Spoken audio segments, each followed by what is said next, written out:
Hey there, it's Matt. It is Friday, November 8th. Yesterday, Thursday, November 7th, there was a press conference held at the U.S. Attorney's Office in Sacramento. The U.S. Attorney speaking at the press conference was Mcgregor Scott. Also present was El Dorado County Sheriff John DeAgostini and El Dorado County District Attorney Vern Pearson. The media is reporting on some of the comments that Sheriff DeAgostini made during that press conference, but they're not giving him full coverage. They also almost completely ignored the comments made by Mcgregor Scott, which were, to say the least, he didn't pull any punches. He wasn't politically correct. He laid it out exactly as it needed to be laid out. The remarks by the sheriff also have been kind of glossed over. The media seems to be missing several of the major points that I took away as a guy who spent his career in law enforcement. So I'm going to play the remarks, both Mcgregor Scott's remarks and Sheriff DeAgostini's remarks in total from start to finish for each one of those guys. And then I'm going to edit in a couple of the comments or a couple of the questions that the media had asked and the responses that they gave.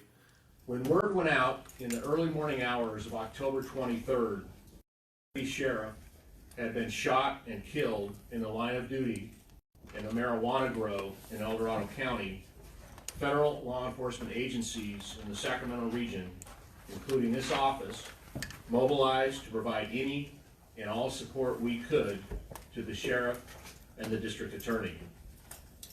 The FBI helped to process the crime scene. The ATF examined and researched the gun recovered from the scene.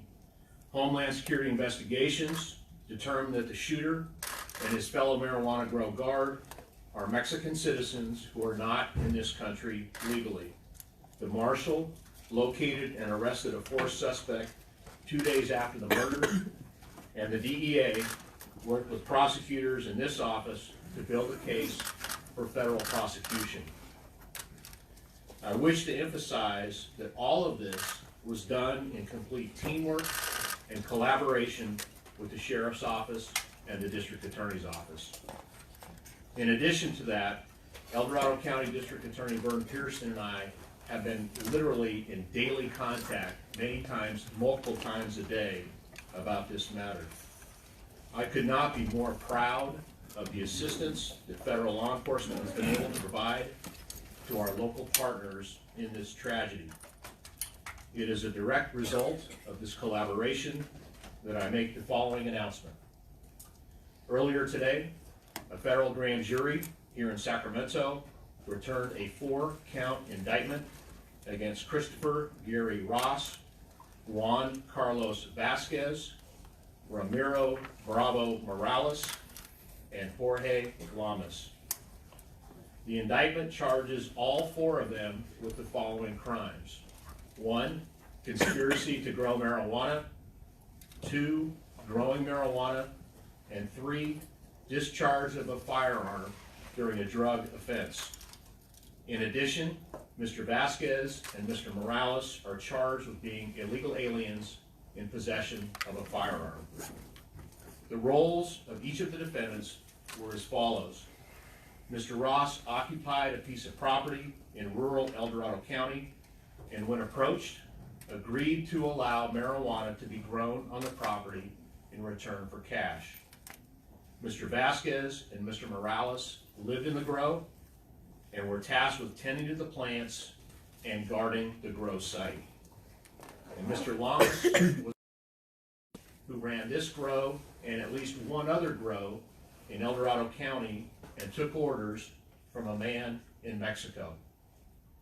Each of the marijuana counts carries a 5-year mandatory minimum prison term upon conviction, and the discharge of a firearm count carries a mandatory minimum sentence of 10 years consecutive to the 5-year terms. Each of the defendants is presumed innocent unless and until proven guilty. I wish to make a few additional points. 1, the marijuana grow where Deputy Ishmael lost his life was illegal under both federal and state law. Law enforcement has learned that the Mexican criminal organizations have adopted a new tactic since the voters of California chose to legalize marijuana. They now approach property owners, such as Mr. Ross, and offer cash in return for being allowed to grow marijuana. None of this is in compliance with state or federal law. I note that earlier this week, the State Attorney General announced that nearly 1 million illegal marijuana plants were eradicated in California by local, state, and federal law enforcement officers this year. 3 years after the voters of California approved legal marijuana, the black market in this state is alive and well and thriving. This prosecution is part of our efforts to keep our community safe from this threat. 2, at the outset of this investigation, there was some confusion about the legal status of Mr. Vasquez and Mr. Morales in the United States. That confusion has now been eliminated. I have been informed in the last 24 hours that HSI has confirmed that both are citizens of Mexico and neither has legal status in the United States. Thus, they are legally correctly described as illegal aliens. 3, I am often asked why I use the term illegal alien in the context of criminal charges like the ones we bring today. I am all too aware that it is politically incorrect in this state and much of this country to use the term illegal alien. However, in this work, we follow what the law requires. The applicable federal statute requires us to prove in a court of law that the charged persons are aliens, i.e. not citizens of the United States, and that they are in the United States illegally. Thus, the proper legal term under federal law for persons such as Mr. Vasquez and Mr. Morales in this context is illegal aliens. 4, the charges we announced today are in no way a substitute for or in lieu of any charges that Mr. Pearson has or may bring in this matter. They complement each other, and we are completely committed to working collaboratively together with the district attorney going forward. This past Tuesday, I attended the funeral of Deputy Ishmael. I presented his widow with a letter of condolences from Attorney General Barr and told her that my office would do all we can to ensure that justice is done in this case. I know I speak for all of us here at the podium today when I say that we are committed to working as hard as we can to reach that result. I now will turn the podium over to Mr. Pearson. Thank you, gentlemen. I too want to thank U.S. Attorney Mcgregor Scott for all the work he and his staff are putting into this case, and that's not only his office, but the FBI, the ATF, the marshals, HSI, everybody from day one has been there for us. He was one of the first calls that I received after losing Deputy Ishmael, and he's been in contact ever since, including being there for us and the family at Tuesday's service. I also want to thank DA Pearson for his office's work on this case. His attorneys and investigators have been by our side through the entire investigation, and we're also there at Tuesday's service for Deputy Ishmael. I've had conversations with Attorney General Becerra, who guided my agency through SB 54, or the sanctuary state issue, with 2 of the suspects. He also advised he understood our frustration with that issue, and also the issue of dealing with violence surrounding these illegal marijuana gardens. He advised he sees the importance of the resources such as CAMP, the Campaign Against Marijuana Planting, to help eliminate these illicit sites, and that he also was at Deputy Ishmael's funeral on Tuesday. I want to note that noticeably absent from my deputy's funeral on Tuesday was our governor. First, I want to make something clear, and I ask that you, the media, please call this what this is. Don't soften it. This tragedy was due to an illegal alien tending an illegal marijuana garden who murdered my deputy. That's what it is. There's a man named Gordon Graham. He has decades of experience in law enforcement and law with a focus on risk and liability. And he has a mantra, and that mantra is, if it's predictable, it's preventable. Ladies and gentlemen, I'm here to tell you that what happened to my deputy was preventable. Was predictable. It was predictable that if you legalize marijuana and put in place a regulatory scheme, it does nothing more than drive that industry underground and allow the black market to thrive. We in law enforcement have been saying that for decades. If you allow criminally minded, illegal aliens to infiltrate our communities with more protections than our average citizens, they will take advantage of that and victimize our communities. We in law enforcement have been saying that for years. So if law enforcement's been predicting these issues for years, why won't our legislators consider the advice we've given them? To the governor and the legislator, I sincerely hope and pray that you will reach out to organizations such as the California State Sheriff's Association, the California District Attorneys Association, the California Police Chiefs Association, the California Peace Officers Association, and many, many more that represent law enforcement for advice on how we can fix the deficits in the laws that could prevent what happened to my deputy. We in law enforcement are the experts on how to keep our communities safe. When your car breaks down, you don't call the pool boy. You call a mechanic. This is what we do. We live these issues. We know how to help fix these issues. And please let us. What we need is a measured and reasonable dialogue between our legislature and law enforcement wherein they take our input seriously, keep us engaged in the conversation, and give us the respect we deserve regarding these issues. I'm not so naive to believe that we will recriminalize marijuana in the state of California, that we will completely repeal SB 54. I know that. But I also know that there are changes that our elected officials can put in place to help prevent these types of incidents in the future. Give law enforcement the ability to contact and work with our federal partners to rid our jurisdictions of violent, criminal, illegal aliens. Sheriffs and chiefs in the state do not and have no interest in carrying out federal immigration duties. But when we come across anyone that is breaking our laws and victimizing our residents, then we need to hold them as accountable as everyone, regardless of their immigration status. Regarding marijuana, law enforcement needs the resources to adequately control these issues. The state needs to complete its licensing and regulatory scheme and provide us the resources to enforce it while protecting those growers that follow the law. And allowances in the law that if a cultivation site is unlicensed, to completely eradicate that grow immediately to eliminate the attraction these gardens pose to criminals. California used to be the place to be, but it seems recently the number of people leaving the state is outpacing those immigrating to the state. Most claim taxes, cost of living, etc. But I'm here to tell you that if not already, soon it will be because they don't feel safe either.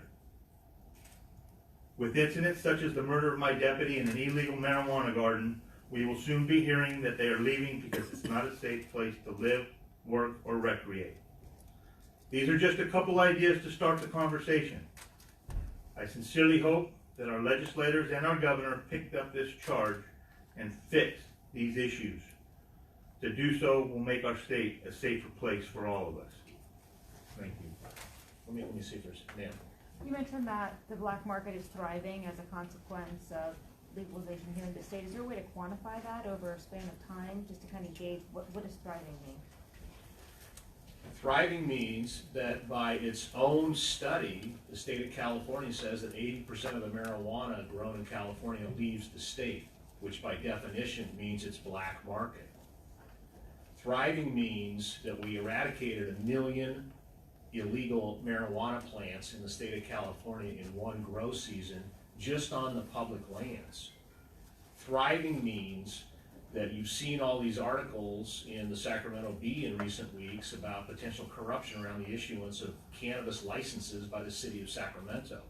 Thriving means that the Postal Service in our part of the world spends an incredible amount of time intercepting packages full of marijuana leaving the state, and then packages full of cash coming back into the state. Thriving means that there are the overwhelming percentage of people growing marijuana in this state, in an excess of 6 plants, are not licensed per the state regulatory scheme. What thriving means that the DEA, the camp program, the sheriffs, we all still have our hands full of prosecuting cases that are illegal under California state law. There are, I think, people who are in good faith trying to come into compliance with this regulatory scheme that California has set up.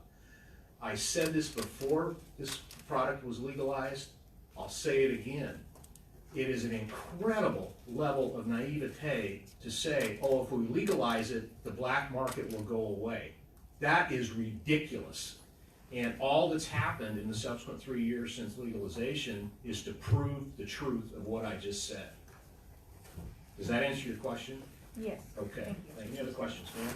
If you could go back and repeal legalization, I mean, would that change anything really? Because these grows were illegal then, they're illegal now, and the problems existed then.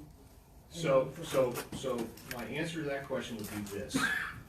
Because it was illegal under state law, these organized Mexican grows typically would go up into the high country in the national forests, the BLM, the parks, and do massive environmental damage to our federal public lands and put in major marijuana grows because they didn't have to worry about anybody stumbling upon the grow sites and they could do their thing. Under the guise of legalization, they figured out that they don't have to do that anymore. They can go to Somerset and pay Mr. Ross $13,000 and he'll let them grow it right there and they can drive the truck right to the grow site. And then, again, this has been publicly reported, but when Ross called into 911, he said he had a legal marijuana operation. Well, guess what? It wasn't a legal marijuana operation. So the fig leaf of legalization gives cover for those who operate in the black market to do their business. The SB 54, and I say this as a voter, I'm not saying this is the U.S. Attorney. SB 54 is called the California Values Act. I don't find it to be a California value in any way, shape, or form that we deny federal law enforcement the ability to work hand in hand with their local law enforcement partners in determining who the heck are 2 guys from Mexico who just killed the deputy sheriff. So those are my thoughts. If I feel angry, if you get the sense I'm angry today, I am angry. I am angry. Because we have illegal aliens in an illegal marijuana grow who killed a cop.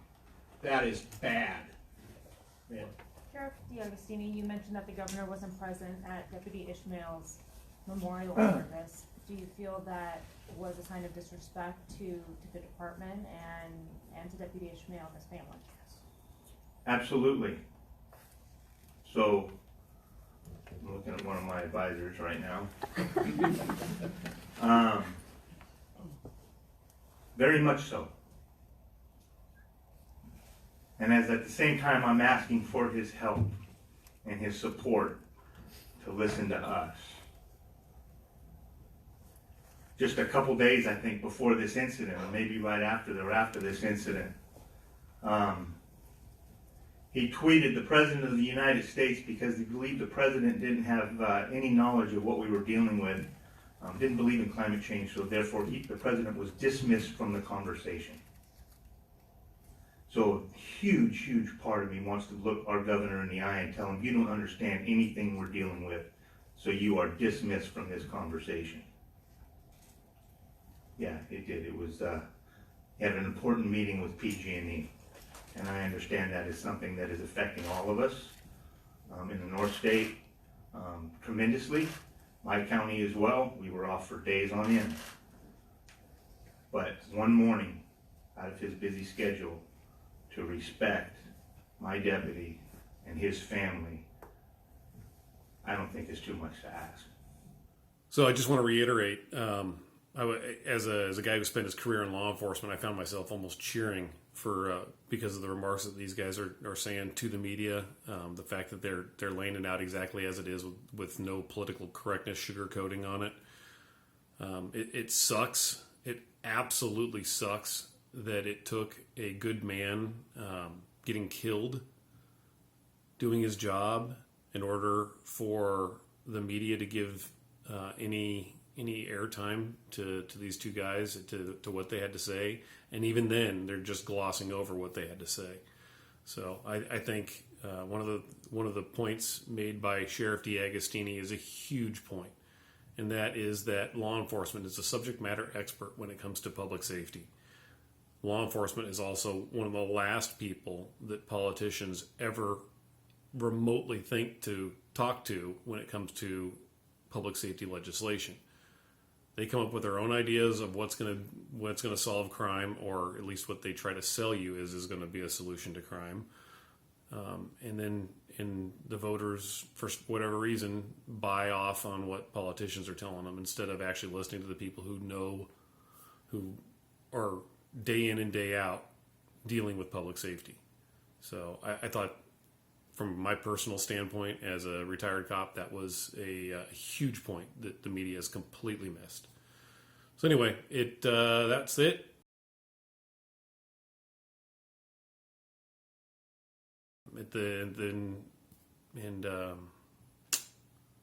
Shut up, Matt.